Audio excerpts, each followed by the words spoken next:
সোমবার কলকাতা প্রেস ক্লাবের অনুষ্ঠিত হলো এক্সেলেন্স অ্যাওয়ার্ড 2026। সাধে আহ্লাদে এবং দীপাঞ্জন ঘোষ এন্টারটেইনমেন্টের যৌথ উদ্যোগে সমগ্র অনুষ্ঠান পরিচালিত হয়। সমাজের বিভিন্ন পেশার মানুষদের যোগ্য সম্মান প্রদান করতেও তাদের আরো মনোবল বাড়াতে এই উদ্যোগ, এমনটাই জানালেন উদ্যোক্তারা। এদিনের অনুষ্ঠানে উপস্থিত ছিলেন দীপ্তিমান বাসু, জয়ন্ত নারায়ণ চ্যাটার্জি, সুজয় বিশ্বাস, তান্নি চৌধুরী, দীপঙ্কর রায়, রূপালী বাসু, সপ্ত ভট্টাচার্য, অনুশ্রী মিত্র, সুব্রত দত্ত, ঋতব্রত ভট্টাচার্য, অর্জুন চক্রবর্তী, রেশমি ভট্টাচার্য, বিনীতা চ্যাটার্জি, নন্দিনী ভট্টাচার্য, অনিন্দিতা দাস, অভিষেক বোস, স্বরলিপি, শেরলি মোদক, সোহিনী সাহা, নীলায়ন চ্যাটার্জি, মৌলি দত্ত, দেবাশিস মণ্ডল সহ অন্যান্যরা। সব মিলিয়ে সন্ধ্যাটা হয়ে উঠল জমজমাট ও তারার আলোয় আলোকিত। পুরস্কার পেতে কারণটা ভালো লাগে, বিশেষ করে একজন শিল্পী তার সবকিছু হারিয়ে যায়, পুরস্কারটা মনে থেকে যায়। তো আজকে এখানে চলে যাচ্ছে, খুব ভালো লাগছে, রেকগনিশন পেয়েছি। এটা একটা মানে বলতে পারেন ইংরেজিতে বলে শর্টের দাম, মানে উদ্বুদ্ধ করে, প্রেরণা দেয় শিল্পীকে আরো এগিয়ে যেতে, আরো কাজ করতে। ভালো লাগে, খুবই ভালো। কিন্তু আমি উদ্যোক্তাদের বলেছি যে আমাদের শহরের যে সমস্ত শিল্পীরা আছেন বা শহরের বিভিন্ন গ্ল্যামার জগতের প্রতিনিধিদের যেরকম ভাবে পুরস্কৃত করা হচ্ছে, ঠিক সেই রকম ভাবে বাংলার বিভিন্ন প্রান্তে ছড়িয়ে ছিটিয়ে বহু প্রতিভা, তারা সঙ্গীতের প্রতিভা আছেন, সেরকম কবিতা বা লেখার জগতের প্রতিভারা আছেন, বিভিন্ন নৃত্য জগতের প্রতিভারা আছেন, অভিনয় জগতের প্রতিভারা আছেন। এছাড়াও প্রচুর মানুষ সমাজের বিভিন্ন সেবার উদ্দেশ্যে বিভিন্ন রকম কাজ করে যাচ্ছেন, নিরলসভাবে কাজ করে যাচ্ছেন। সেই সমস্ত মানুষকেও যেন এই ধরনের পুরস্কারের সময় মনে করা হয়, এই আবেদন আমি উদ্যোক্তাদের কাছে রেখেছি।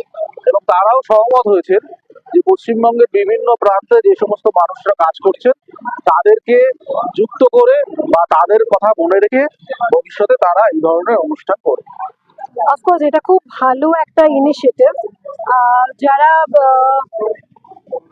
কি বলবো, মানে সচরাচর যাদেরকে দেখেন অ্যাওয়ার্ড পাচ্ছে বা বড় বড় চ্যানেল বা বড় বড় সংস্থা থেকে অ্যাওয়ার্ড পাওয়া হচ্ছে, তাদের কমন ফেসগুলো দেখাই যায়, কিন্তু এখানে যারাই আছে তারা বেশ আনকমন, কিন্তু তারা ওয়েল নোন, প্রত্যেকেই খুব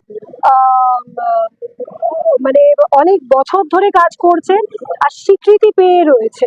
তাদেরকে অ্যাকচুয়ালি অ্যাওয়ার্ডগুলো খুব, আমার একটা নিজের, এটা আমার পার্সোনাল ওপিনিয়ন, এটা অন্য কারোর সাথে না, আমরা সচরাচর যাদেরকে অ্যাওয়ার্ড পেতে দেখে থাকি তারা প্রত্যেকেই খুব চেনাশোনা, খুব মানে সবসময় লাইমলাইটে থাকেন, কিন্তু যারা প্রচুর কাজ করছেন, যারা অলরেডি এস্টাবলিশড, অনেক বছর ধরে কাজ করছে, তারা কিন্তু অনেক সময়, অনেকেই আছে তারা পাবলিসিটি পায় না, আর তাদেরকে মানে কি বলবো, ব্যাক বেঞ্চার বলা হয়, মানে তাদেরকে ব্যাক বেঞ্চে রাখা, কিন্তু তারা কাজ জানে, তারা খুব ভালো পারফর্ম করে, তারা অ্যাক্টার্স, ভেরি গুড অ্যাক্টার্স, কিন্তু তারা যে কোনো কারণে, লবি বলুন বা হোয়াট এভার ইট ইজ, সেটার জন্য অনেকে সেই চান্সটা পায় না, আগে আসতে পারে না, অ্যাওয়ার্ড পায় না, অনেক জায়গা থেকে নমিনেশন থাকা সত্ত্বেও কিন্তু তারা অ্যাকচুয়ালি কোনো কাজই তাদের হয় না, মানে কোনো অ্যাওয়ার্ডই পায় না তারা।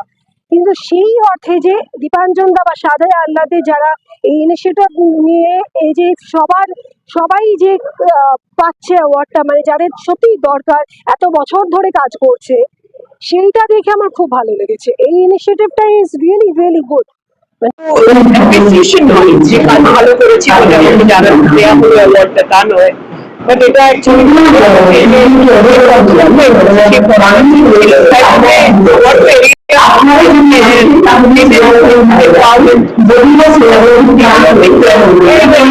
ভীষণ ভালো লাগছে।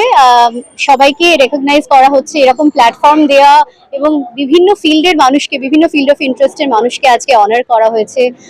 আমাকে যেহেতু আপনারা সবাই দেখেছেন সেই মেম সাহেব রোলে, মেম বউ সিরিয়ালে, বিনীতা চ্যাটার্জি নাও has been transformed completely from a British girl to a সনাতনী ভারতীয়।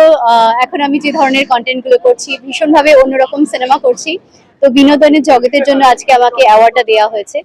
আর ভীষণ ভালো লাগছে, কেন দীপাঞ্জন দার আজকে কন্ট্রিবিউশন বিশাল। অ্যাজ এ জার্নালিস্ট উনি খুব ভালোভাবে জার্নালিজমকে অনেক উপরে নিয়ে গেছেন, তো আজকে ভালো লাগছে, কারণ দীপাঞ্জন দার সঙ্গে এমনিও তো অনেক মানুষের মতোই সম্পর্ক, আর এত মানুষ এসছেন, ভালো লাগছে, নিশ্চয়ই ভালো লাগছে।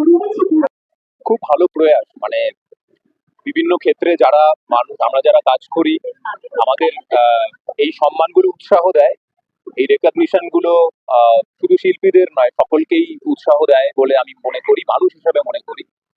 আমি শিল্পী হিসাবে তো অবশ্যই, কারণ শিল্পী হিসাবে বেশি মনে হয় শিল্পীদের জন্য তো অ্যাওয়ার্ড সেরিমনি হয়, মানে ভেতরেও যেটা বললেন যে গ্ল্যামার দুনিয়ায়, আমি নিজেকে গ্ল্যামার দুনিয়ার সেরকম ভাবে আমি মনে করি না। আমি মনে করি যে আমারও এটা একটা কাজ, যেরকম আর বাকিরা যে কাজ করছেন, আপনারা যেরকম সাংবাদিকতা করছেন, অভিনয়টা আমার কাজ। তো গ্ল্যামার দুনিয়া বলে এটাকে মানুষ হয়তো গ্ল্যামারাইজ করেছে বলে ওটার একটা আলাদা গ্ল্যামার আছে, সেটাকে আমরা বড় পর্দায় দেখতে পাই বলে সেই মানুষগুলো হয়তো গ্ল্যামার হয়, কিন্তু আসলে এটা আমার কাছে এটা জাস্ট একটা কাজ। একদম, মানে সত্যি কথা বলতে কি, আগেও বলেছি আপনাদেরকে, আর আপনারাও সত্যি কোঅপারেশন করছেন আমাদের সঙ্গে সবাই।